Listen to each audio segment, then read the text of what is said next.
Infinite Jest by David Foster Wallace. 8 November, Year of the Depend Adult Undergarment, Interdependence Day. Godemus Igator. Boston AA is like AA nowhere else on this planet. Just like AA every place else, Boston AA is divided into numerous individual AA groups, and each group has its particular group name, like the Reality Group, or the Alston Group, or the Clean and Sober Group, and each group holds its regular meeting once a week. But almost all Boston groups' meetings are speaker meetings. That means that at the meetings, there are recovering alcoholic speakers who stand up in front of everybody at an amplified podium and share their experiences, strength, and hope. And the singular thing is that these speakers are not ever members of the group that's holding the meeting in Boston. The speakers at one certain group's weekly speaker meeting are always from some other certain Boston AA group. The people from the other group who are here at like your group speaking are here on something called a commitment. Commitments are where some members of one group commit to hit the road and travel to another group's meetings to speak publicly from the podium. Then a bunch of people from the host group hit the opposite lane of the same road on some other night and go to the visiting group's meeting to speak. Groups always trade commitments. You come to speak to us, and we'll come to speak to you. It can seem bizarre. You always go elsewhere to speak. At your own group's meetings, you're a host. You just sit there and listen as hard as you can. Stack polystyrene cups in big ziggurats and sell raffle tickets and make sandwiches. And you empty ashtrays and scrub out urns and sweep floors when the other group speakers are through. You never share your experience, strength, and hope on stage behind a fiberboard podium with its cheap, non-digital PA systems mic, except in front of some other Metro Boston group. Every night in Boston, bumper-stickered cars full of totally sober people, wall-eyed from caffeine and trying to read illegibly scrawled directions by the dashboard lights, crisscross the city, heading for the church basements or bingo halls or nursing home cafeterias of other AA groups to put on commitments. Being an active member of a Boston AA group is probably a little bit like being a serious musician or like an athlete in terms of constant travel.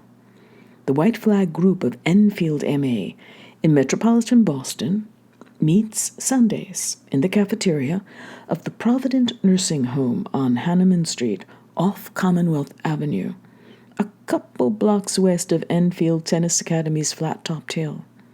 Tonight, the White Flag group is hosting a commitment from the Advanced Basics group of Concord, a suburb of Boston. The Advanced Basics people have driven almost an hour to get here. Plus, there's always the problem of signless urban streets and directions given over the phone.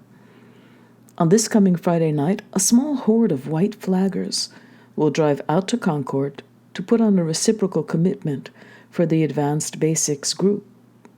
Traveling long distances on signless streets, trying to parse directions like take the second left off the rotary by the driveway to the chiropractor's, and getting lost and shooting your whole evening after a long day just to speak for like 6 minutes at a plywood podium is called getting active with your group.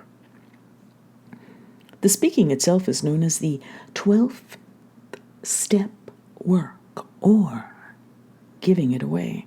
Giving it away is a Cardinal Boston AA principle. The terms derive from an epigrammic description of recovery in Boston AA. Quote, you give it up to get it back to give it away, end quote. Sobriety in Boston is regarded as less a gift than a sort of cosmic loan. You can't pay the loan back, but you can pay it forward by spreading the message that, despite all appearances, AA works. Spreading this message to the next new guy who's tottered into a meeting and is sitting in the back row, unable to hold his cup of coffee. The only way to hang on to sobriety is to give it away. And even just 24 hours of sobriety is worth doing anything for. A sober day being nothing short of a daily miracle. If you've got the disease like he's got the disease, says the Advanced Basics member, who's chairing this evening's commitment, saying just a couple public words to the hall before he opens the meeting and retires to a stool next to the podium and calls his group speakers by random lot.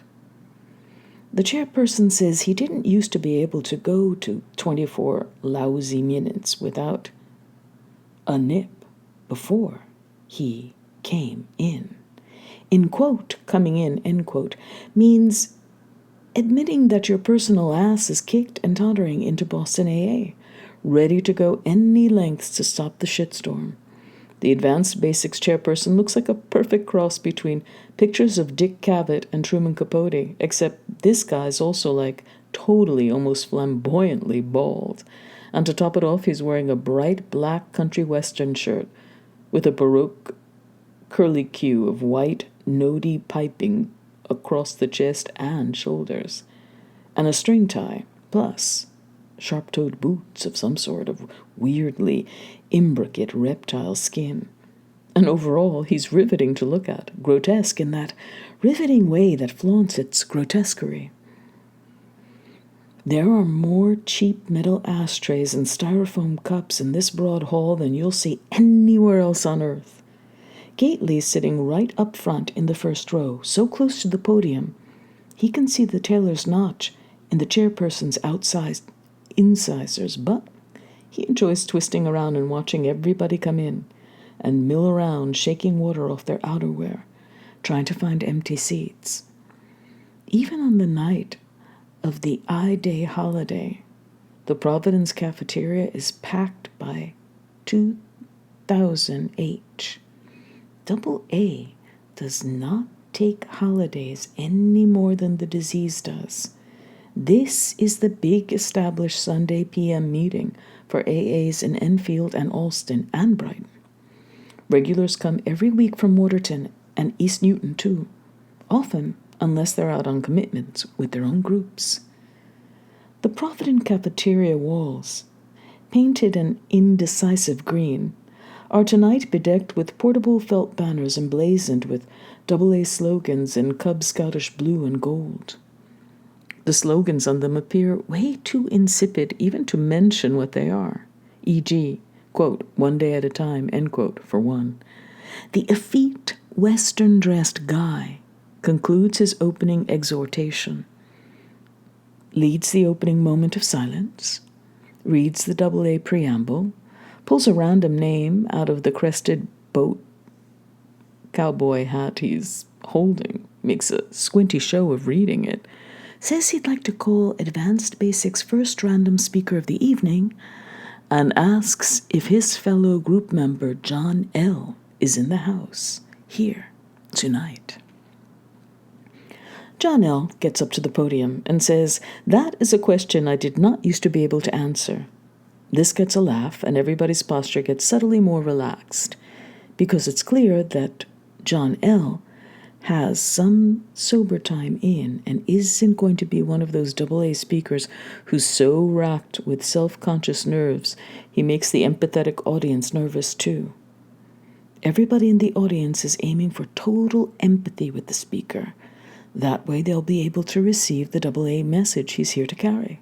Empathy in Boston AA is called identification. Then John L. says his first name and what he is, and everybody calls hello. White Flag is one of the area AA meetings Ennet House requires its residents to attend. You have to be seen at a designated AA or NA meeting every single night of the week, or out you go, discharged. A house staff member has to accompany the residents when they go to the designated meetings so they can be officially seen there. The residents' house counselor suggests that they sit right up at the front of the hall where they can see the pores in the speaker's nose and try to identify instead of compare. Again, identify means empathize. Identifying, unless you've got a stake in comparing, isn't very hard to do here. Because if you sit up front and listen hard, all the speaker's stories of decline and fall and surrender are basically alike, and like your own. Fun with the substance, then very gradually less fun, then significantly less fun because of like blackouts you suddenly come out of on the highway going 145 kilometers per hour with companions you do not know. Nights you awake from in unfamiliar bedding next to someone who doesn't even resemble any sort of mammal. 3-day blackouts you come out of and have to buy a newspaper to even know what town you're in. Yes, gradually less and less actual fun, but with some physical need for the substance now, instead of the former voluntary fun. Then, at some point, suddenly, just very little fun at all, combined with terrible daily hand-trembling need, then dread, anxiety, irrational phobias, dim, siren-like memories of fun, trouble with assorted authorities, knee-buckling headaches, mild seizures, and the litany of what Boston AA calls losses. Then come the day I lost my job to drinking. Concord's John L. has a huge hanging gut and just no ass at all, the way some big older guys' asses seem to get sucked into their body and reappear out front as a gut. Gately, in sobriety, does nightly sit-ups, out of fear this will all of a sudden happen to him. As age 30 approaches, Gately is so huge no one sits behind him for several rows. John L. has the biggest bunch of keys Gately's ever seen. They're on one of those pull-outable wired janitor's keychains that clips to a belt loop, and the speaker jangles them absently, unaware. His one tip of the hat to public nerves. He's also wearing gray janitor's pants. Lost my damn job, he says. I mean to say, I knew where it was and whatnot. I just went in as usual one day and there was some other fellow doing it, which gets another laugh. Then more losses, with the substance seeming like the only consolation against the pain of the mounting losses. And of course you're in denial about it being the substance that's causing the very losses it's consoling you about. Alcohol destroys slowly but thoroughly is what a fellow said to me the first night I come in up in Concord, and that fellow ended up becoming my sponsor. Then, less mild seizures, DTs during attempts to taper off too fast, introduction to subjective bugs and rodents, then one more binge and more formicative bugs.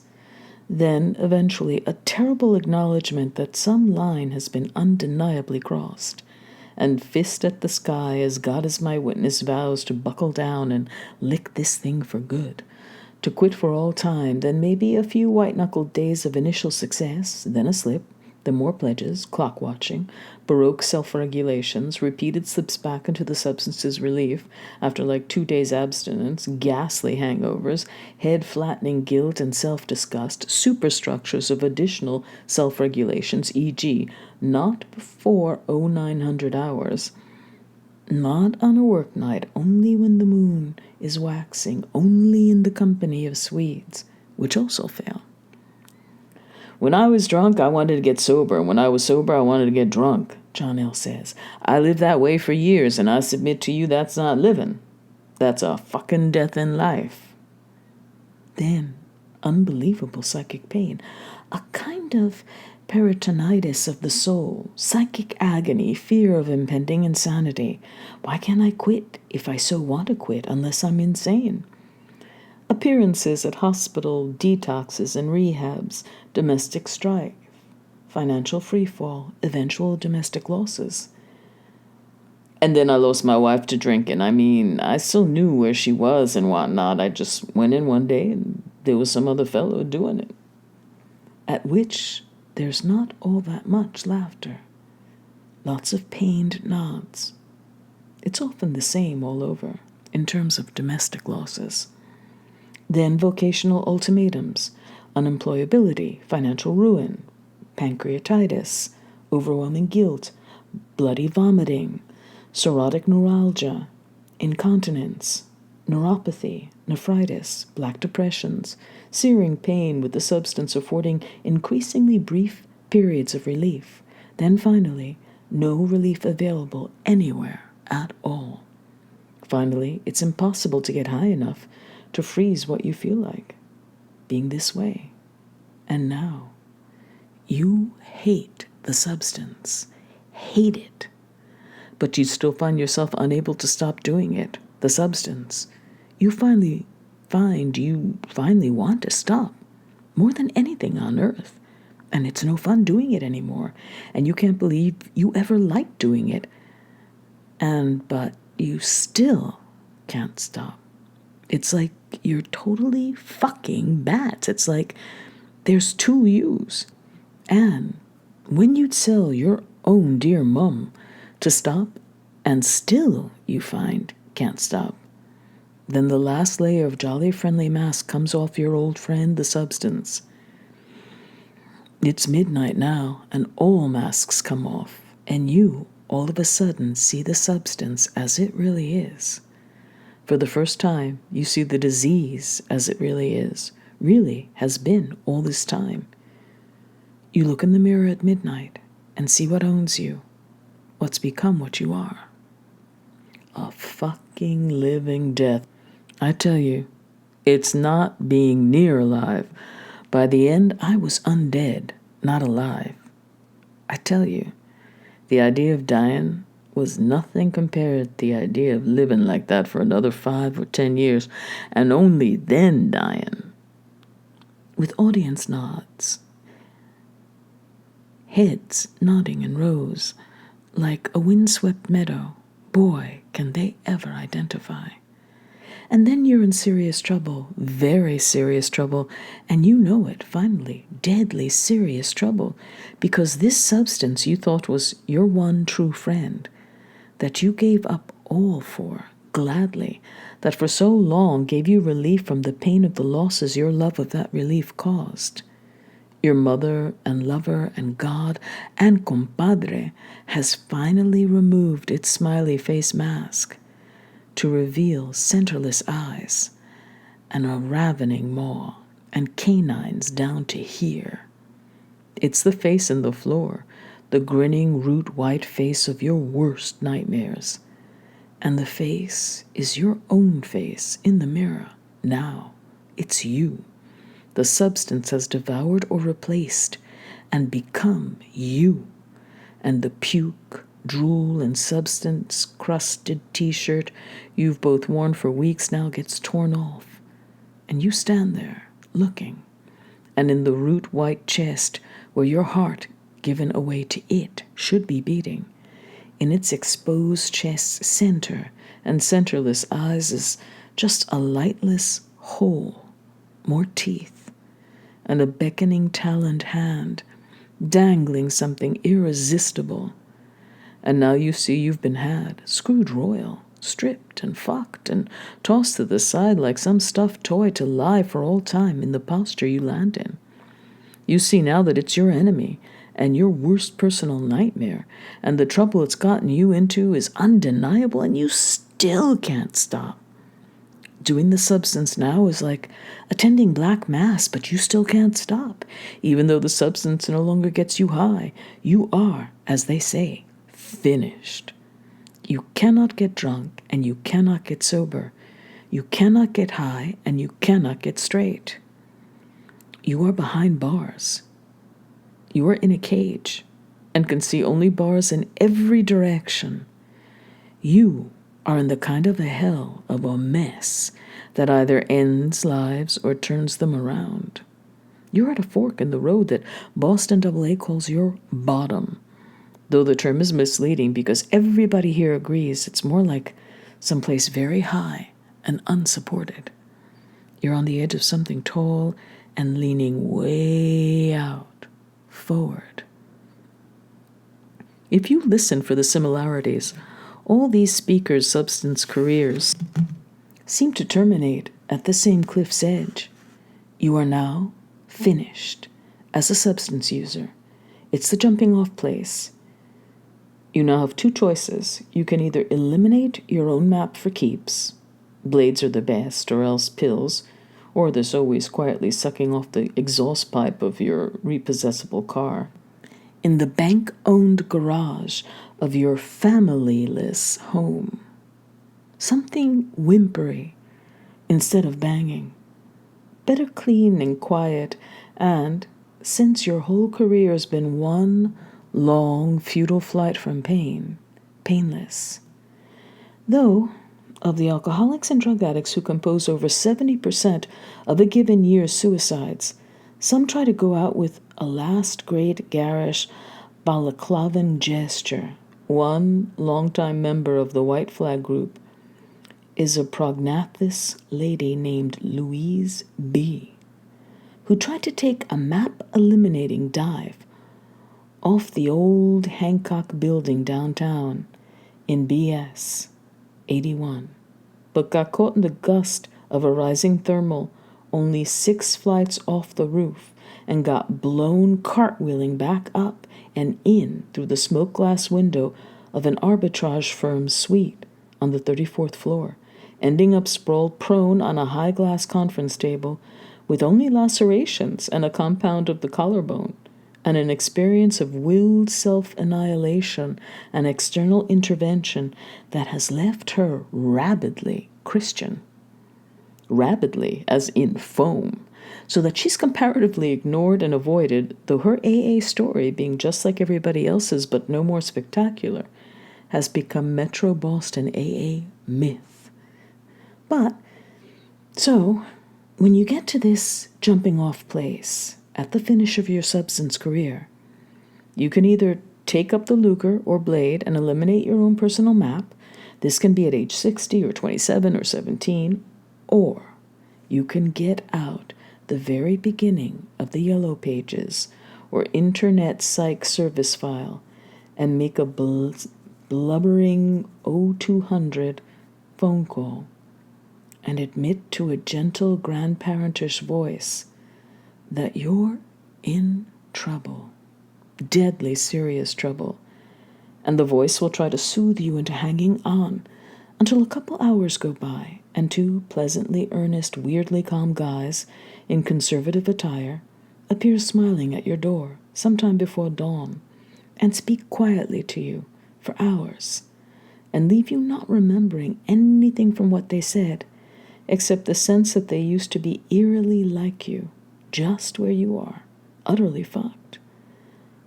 But now, somehow, aren't anymore. Fucked like you. At least, they didn't seem like they were, unless the whole thing's some incredibly involved scam, this AA thing.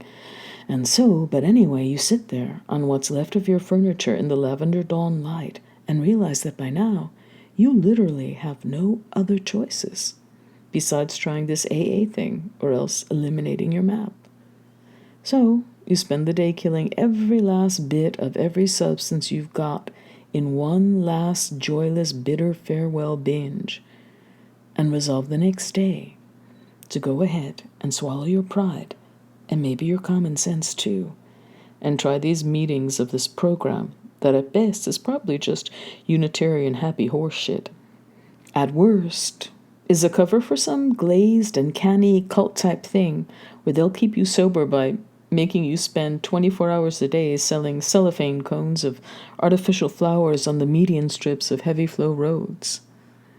And what defines this cliffish nexus of exactly two total choices this miserable road fork Boston AA calls your bottom is that at this point, you feel like maybe selling flowers on median strips might not be so bad, not compared to what you've got going personally at this juncture.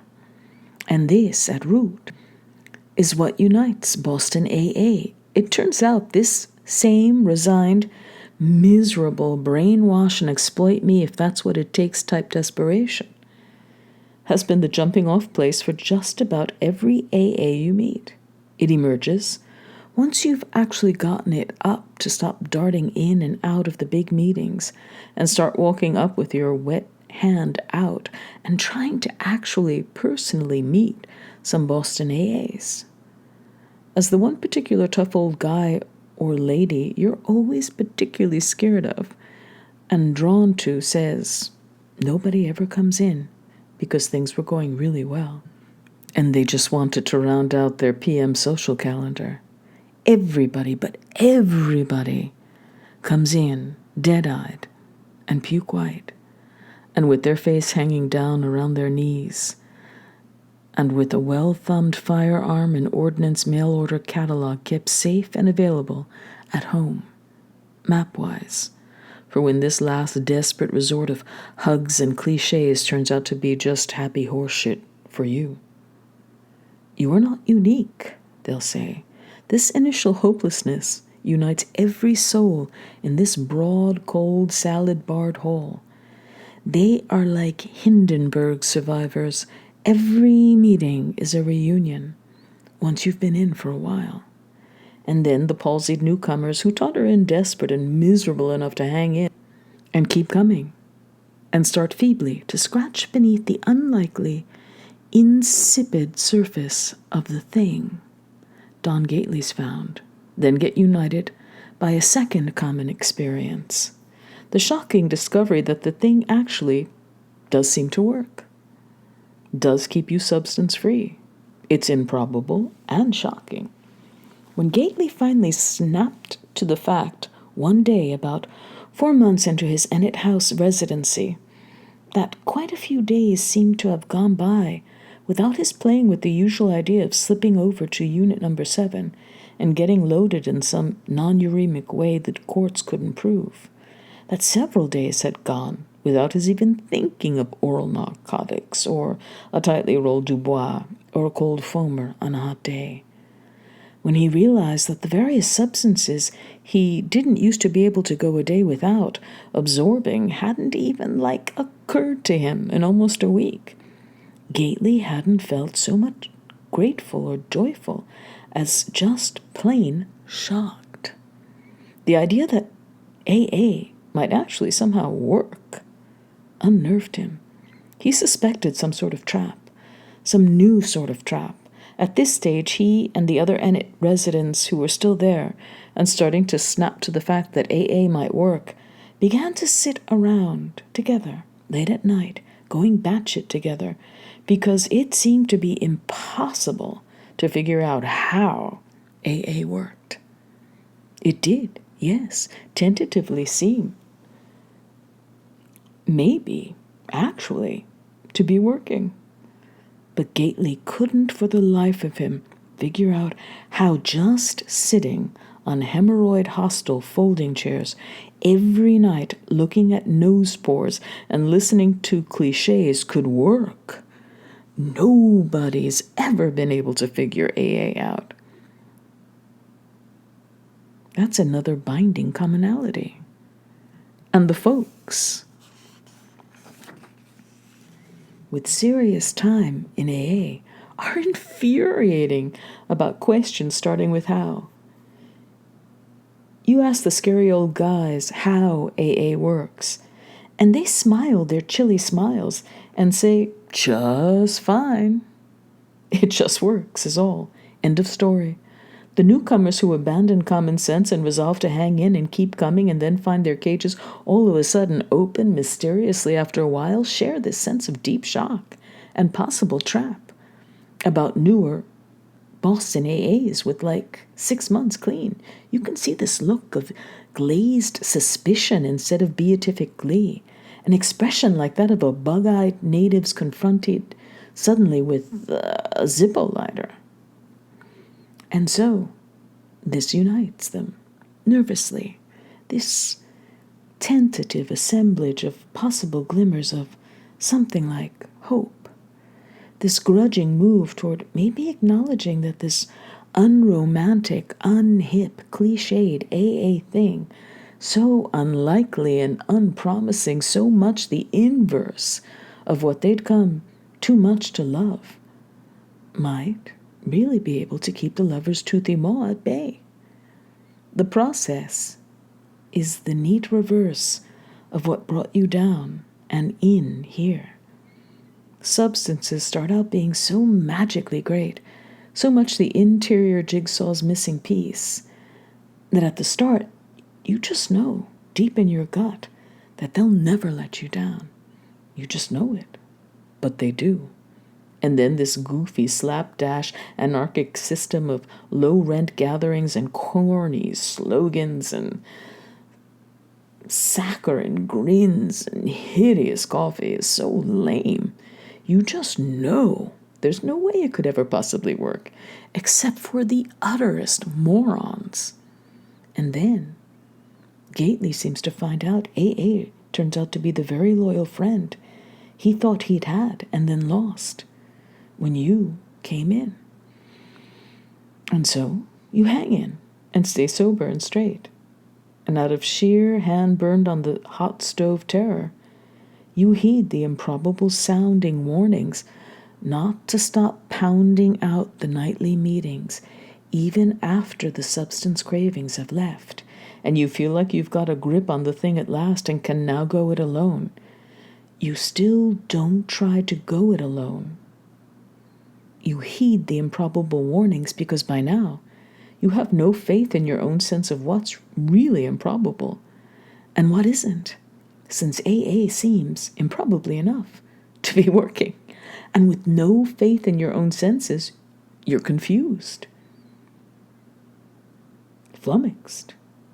And when people with AA time strongly advise you to keep coming, you nod robotically and keep coming. And you sweep floors and scrub out ashtrays and fill stained steel urns with hideous coffee, and you keep getting ritually down on your big knees every morning and night asking for help from a sky that still seems a burnished shield against all who would ask aid of it. How can you pray to a God you believe only morons believe in still? But the old guys say it doesn't yet matter what you believe or don't believe. Just do it, they say. Like a shock-trained organism without any kind of independent human will, you do exactly like you're told. You keep coming and coming nightly. And now you take pains not to get booted out of the squalid halfway house you're at first tried so hard to get discharged from. You hang in and hang in, meeting after meeting, warm day after cold day. And not only does the urge to get high stay more or less away, but more general life quality type things, just as improbably promised at first when you'd come in, things seem to get progressively somehow better inside for a while, then worse, then even better, then for a while worse in a way that's still somehow better, realer. You feel weirdly unblinded, which is good, even though a lot of the things you now see about yourself and how you've lived are horrible to have to see. And by this time, the whole thing is so improbable and unparsable that you're so flummoxed, you're convinced you're maybe brain damaged. Still, at this point, from all the years of substances, and you figure you'd better hang in this Boston AA, where older guys who seem to be less damaged, or at least less flummoxed by their damage, will tell you in terse, simple, imperative clauses exactly what to do, and where, and when to do it, though never how or why. And at this point, you've started to have an almost classic sort of blind faith in the older guys. A blind faith in them born not of zealotry or even belief, but just of a chilled conviction that you have no faith whatsoever left in yourself.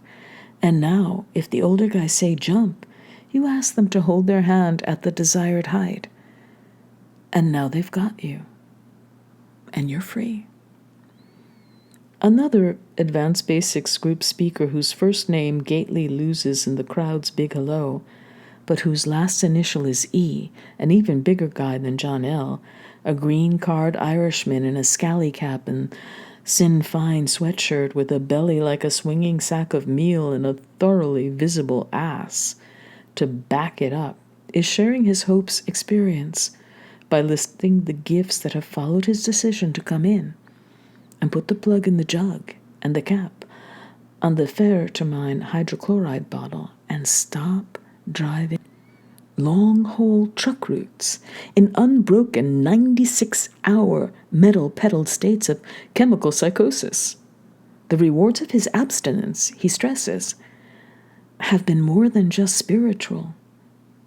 Only in Boston AA can you hear a 50-year-old immigrant wax lyrical about his first solid bowel movement in adult life.